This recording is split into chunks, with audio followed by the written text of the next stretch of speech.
Hello, Sabrina. Welcome to Love Heals Cancer and ZenOnco.io. I'm Justina. I'm from ZenOnco.io. This is our cancer healing journey talk where we invite speakers who have gone through cancer, maybe as a patient, caregiver, or survivor. These CHs are very close to our heart because many patients tell us that when they listen to others' journey, it inspires them. It helps them to boost confidence and gives them hope that if others can beat this disease very successfully, why can't they? So, thank you so much for joining for today's CHA talk. So, could you please introduce yourself and tell us how it all began? Yes, hi, my name is Sabrina. First of all, I would like to thank you for giving me this opportunity for sharing my breast cancer story. So, thank you. Yeah, it's Well, our honor for our CHA talk. yes, so it all began in 2019. Basically, I went to a annual exam with my gynecologist. It was just a regular checkup, and she was doing her routine screening. Then she was feeling on my breast and she felt a lump. She asked me, "Have you ever noticed this lump?" I'm like, I told her, "No, I don't see any visible changes. I feel fine. There's nothing going on." So I asked her, should I start to worry? Is this something of concern?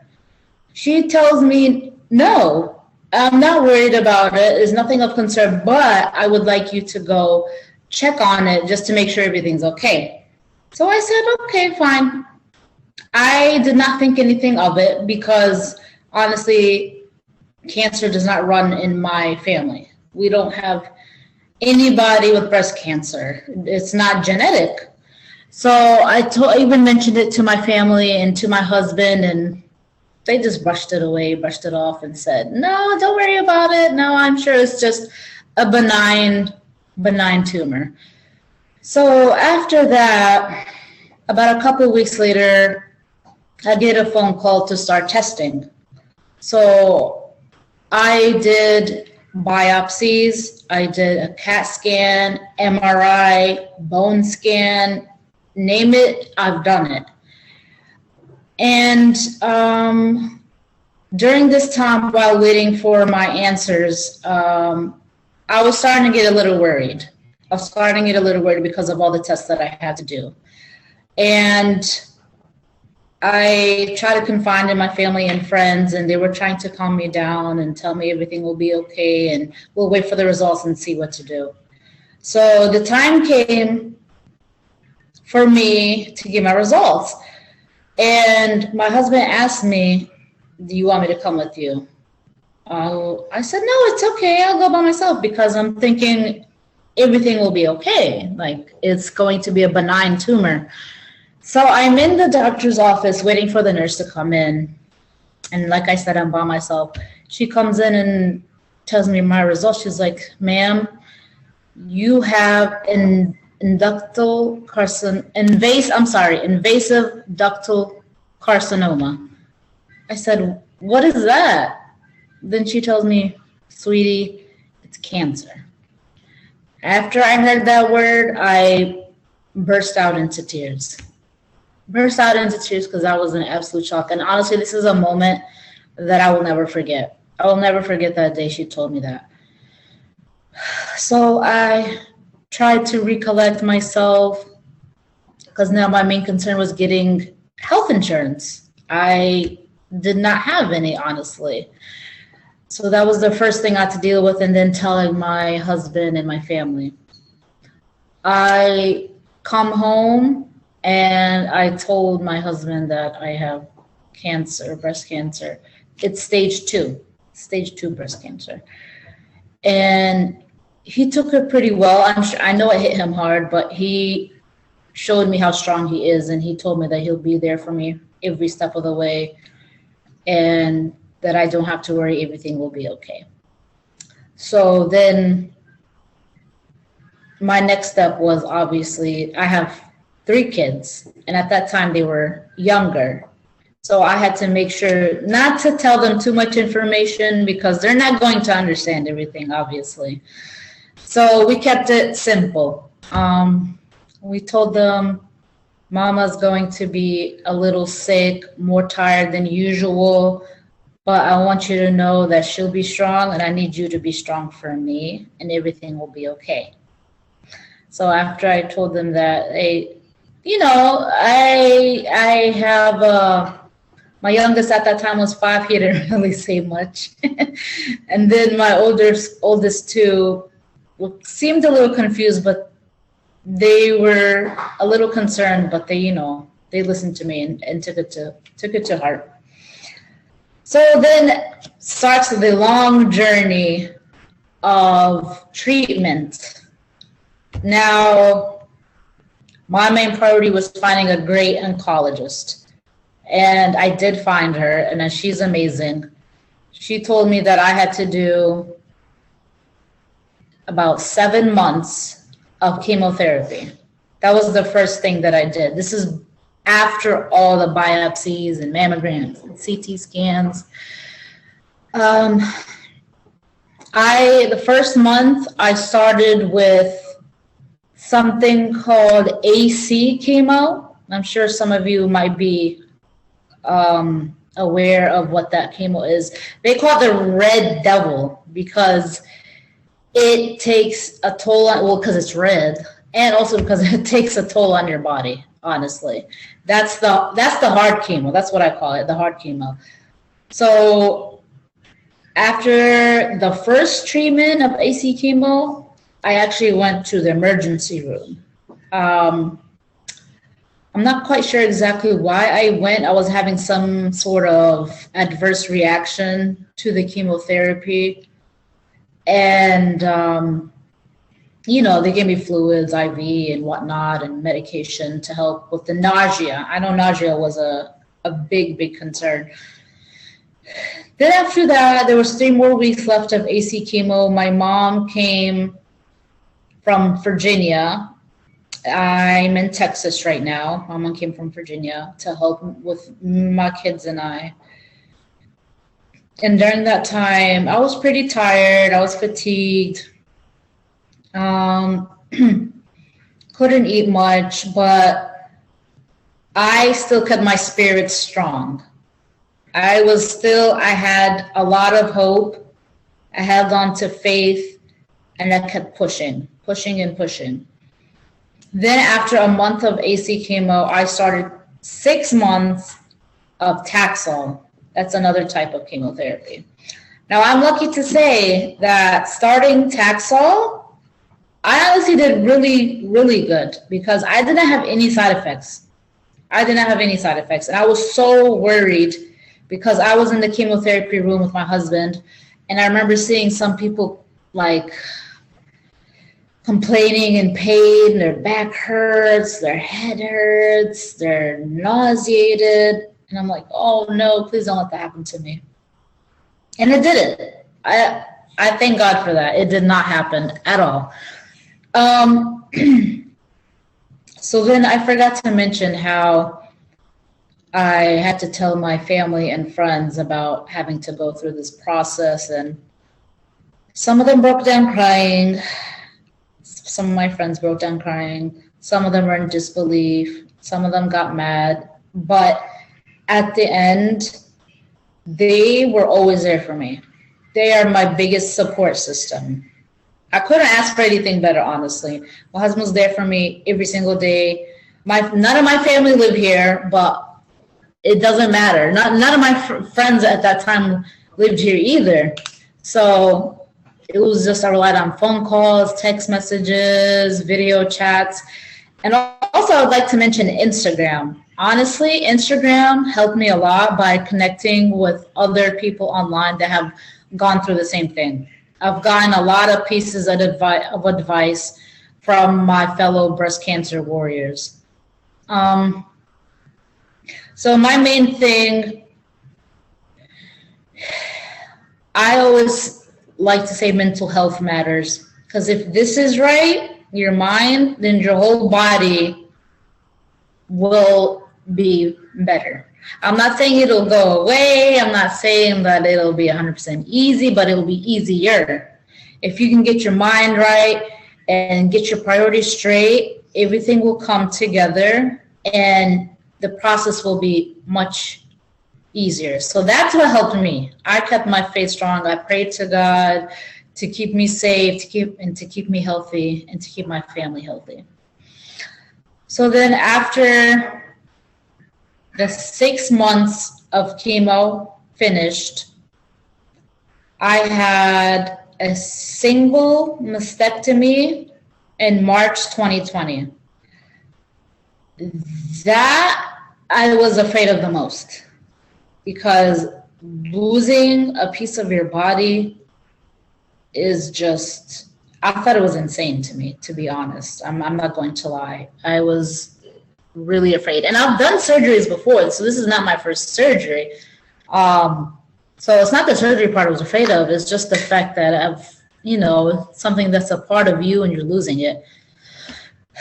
But coming out on the other end of the surgery, I was amazed of how easy it was. It was easy. It was not like what I expected. You're not in pain. Because I've had 3 C-sections, and it's absolutely nothing compared to a C-section. It was a breeze. And the moment I was worried about was getting the bandages off and taking a look at my chest. I didn't even have time to process it because the nurse came in and she just took it off quickly. And I looked at it, I was like, oh, okay. I processed it as much as I could, and I just went on about my day. It wasn't that bad. So it's, it's all in here. It's fear. Fear, you cannot live in that state of mind because it honestly will make things so much more complicated, and it will make it difficult, more difficult than it should be. And cancer, breast cancer is very hard to deal with. After having my mastectomy, it took about a month or so of recovery, and I had some lymph nodes taken out. That part I had to do my own kind of at-home exercises to manage to get my strength back in my arm right here. That part was a bit frustrating. I'm not going to lie, but I was not losing hope. I was like, I'm not giving up. This is just temporary. This part is temporary. So after I have fully recovered, a couple months went by. Then came summertime of 2020, and now it's time for radiation. Everything is one behind the other. There's honestly a few breaks here and there, but it's just, everything is such a quick process. So I did 33 rounds of radiation, which is a lot. Most people do like 15 or 20, but I had to do 33. Which means I went to the radiation center every single day for 15 minutes. You just sit there or lay there. You lay there and let the laser beam do its job so it can get rid of the excess cancer cells. And the complications I had with that was tightness around my underarms and discolored skin. And that's about it. And you do get a little more tired, but it varies from person to person. No one person is going to have the same symptoms or side effects. While I was done with my radiation, then comes having, I'm trying to remember because this was just, some of it is like a blur. I think I had to go every 2 weeks to get blood work done. And it was just a routine. I know it might sound annoying to have to go every 2 weeks to the doctor, get blood tests done. But honestly, it just became a part of my life. I'm like, I have to do this so I can become cancer-free and healthier. Then my oncologist would always check up on me, check my breasts, and it always come back clear. Of course, I was doing really well. So after all this, the only treatment that I'm currently doing right now is taking just one pill, one medication. I think I have to take it for 5 years. Because that is technically when you're considered cancer-free, is after 5 years. Right now they call it NED, which is no evidence detected. Then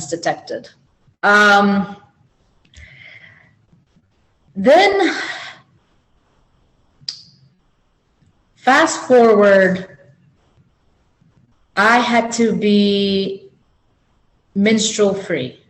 I think that's the correct term, menstrual-free, because my breast cancer was produced from excess estrogen. That didn't go as planned. I was still having problems. I was still getting my menstrual cycle, and my doctor did not like that. She's like, the medication is not working. We need to do something about this. Either we switch your medication, but it's not guaranteed to work, or we can remove your ovaries. I'm like, no, I have to have another surgery. I know it's up to me. It was my decision. And the fact that I had to have another surgery was a little daunting, but I figured it's the safest route. Whether I like it or don't, I had to do what's the safest thing for me. So I decided to do the oophorectomy.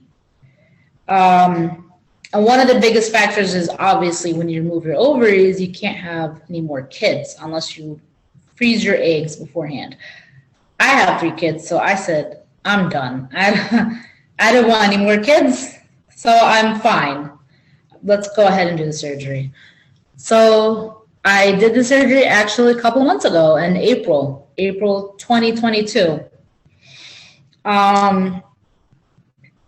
Once again, I was worried about the surgery, but after the recovery and the surgery was done, when the surgery was done and then I recovered, it was one of the easiest surgeries I've ever done. Very easy. I had a very great surgeon. I can count on her. But, with every good thing, there's a bad thing. So once you take your ovaries out, that means you go in medically induced menopause. And I'm sure everybody knows what that is. It basically means your body stops producing estrogen and you don't have a menstrual cycle anymore. And this is mainly for people, I believe, over the age of 45, not only 33.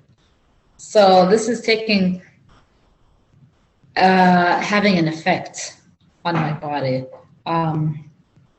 Currently, I'm not experiencing a lot of symptoms. Luckily, I do get hot flashes sometimes. Fatigue, but that might be due to like low vitamin D. That might be another issue. And weight gain, unfortunately. But I am currently working on all of that. I am determined to be as healthy as I can be. And as far as the future goes, I just keep doing what I'm doing. I see my oncologist every 3 months, and then it'll go down to once a year. The more years go, the less you see your oncologist. Currently, I'm going to have a nutritionist so I can be as healthy as I can be and eat more properly and continue to work on my studies and helping people as much as I can with my breast cancer story. So you were very young when you got diagnosed, and it takes a lot of effort to train yourself mentally and physically to go through so much. As you said, you shared each and every phase of your cancer journey. Um, it's very very brave that you were very stern till the end and you didn't give up in between, because cancer treatment is not easy, and going through it when you're so young is not, as you said, you didn't had any family history from your side, so it was pretty shocking for you. So how did your parents and your relatives reacted to this? My mother was devastated. She was devastated because I'm her youngest daughter. She has a son younger than me, my little brother. But as like I said, I'm the youngest daughter, and the fact that she lives so far away and can't do much for me except be there for me as much as she can. She was devastated. So were my sisters. I have two sisters and two brothers, a ton of cousins, and a couple of friends. So it was hard for them to digest and process. But, they did their part. They checked up on me. They were there for me, gave me advice and telling me, this is from God, and whatever happens from God is a good thing. We just don't know the reason. We don't know why this happened. Nobody knows why. Nobody knows why. It's a mystery, but you just kind of have to accept it and move along with your journey. Yeah, so you were very young and you went through so much. So how did you manage to keep your mental and emotional health well-being properly? My mental and emotional health. First and foremost, I would like to say what helped me with this mental and emotional health was relying on God. I know I've said that plenty of times, but I will keep saying it. Relying on God, giving my worries and fear to God and not let it consume me. Reading the holy book, because I am Muslim. Also, I'm the type to always reach out when something is wrong. If I don't feel good emotionally, I will talk to somebody. I do not let it bottle up inside, because that will just make things worse. Never do that. As much as you can, don't bottle your emotions inside. You need a great support system. And if you don't have one, you can find some online. Believe me, there are plenty of amazing people out there that will help you. So talking to my Instagram buddies, because I have my own blog, it helped me. And listening to music helped me, being with my kids, being around my husband. So I made sure my mental health was a priority. That's great, because during this very stressful and so much happened ups and downs, family support is the most essential, something that you need the most during the journey. And also, as you said, I totally agree with you. Mental health is very important, because if your mental health is not good, your body won't respond to the treatments that you're taking. So, as you Yes. said, I agree with you. So, how did you like what all the things that helped you during the journey? Like, so to What was not to give that? up. What was that? How did you manage? What were the things that helped you to, stay stubborn till the end, not to give up till the end, be strong? Um, what helped me is, like I mentioned before, my family, um, knowing that I'm not alone. Knowing that I'm not alone. Unfortunately, there's plenty of people that have been diagnosed with breast cancer and all forms of breast cancer. So reading on blogs and hearing about people's journey and how they've made it to the end, made it through, it truly lifted my spirits up. So I managed to help myself by doing that. That's great, socializing and reaching out because, yeah, as you said, no one is alone. Everyone are there for everyone. And this fight is not you're doing alone, it's a teamwork. Yeah, So, it absolutely. It's most definitely teamwork. Yes. so how,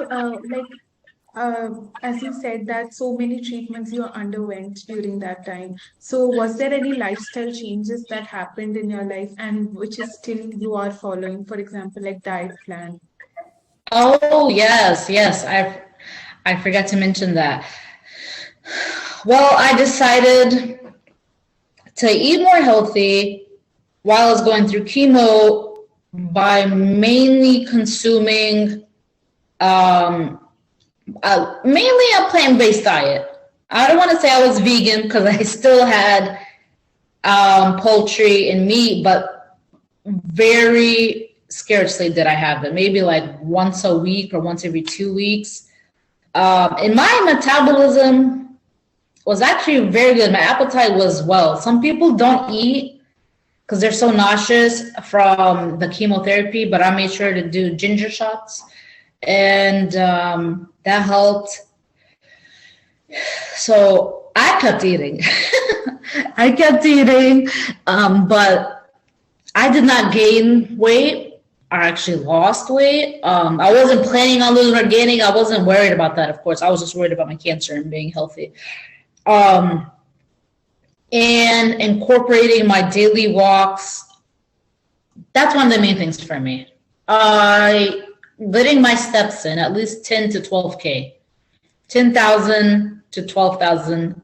I was going to say miles, steps a day. That helps tremendously. Any kind of cardiovascular activity helps with the heart and with your body and your mind. I continue to do that, especially now that I've gained quite an amount of weight because of being, I suppose, because of being menopausal. I'm even more determined to get back into the gym and exercise more. That's great. You are still very like holding on to the positivity and you are just not giving up, working on yourself. That's great. So, what Yes. were your top three learnings that you got from this entire journey of cancer? The top three learnings, is that what you said? Yeah. Ooh. Let's see. The top three. I would say life will always throw you a curveball. What I mean is you can plan and plan and plan, say, I'm going to do this, I'm going to be here, I'm going to do that. But anything can happen.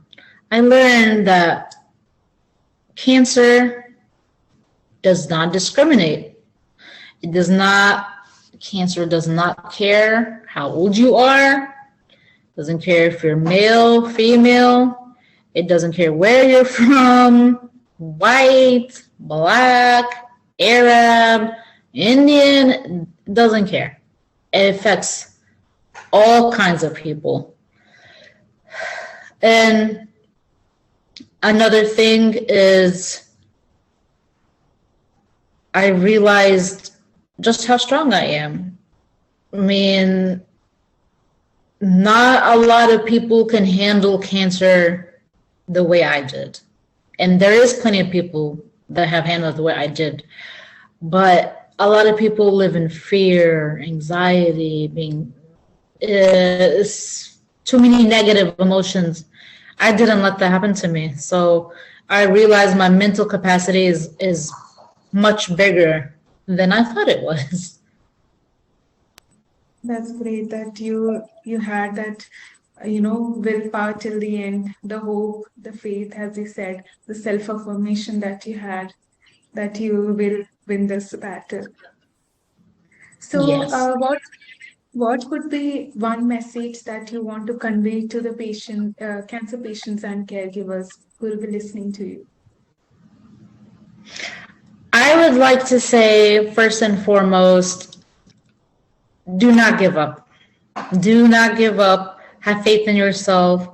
Have faith in your healthcare team, your oncologist. They know what they're doing. Ask around though. You can ask for opinions, different opinions, go to different doctors, make sure you have the right oncologist, oncology team. Have a great support system. And like I said, if you do not have a great support system, you can find some online.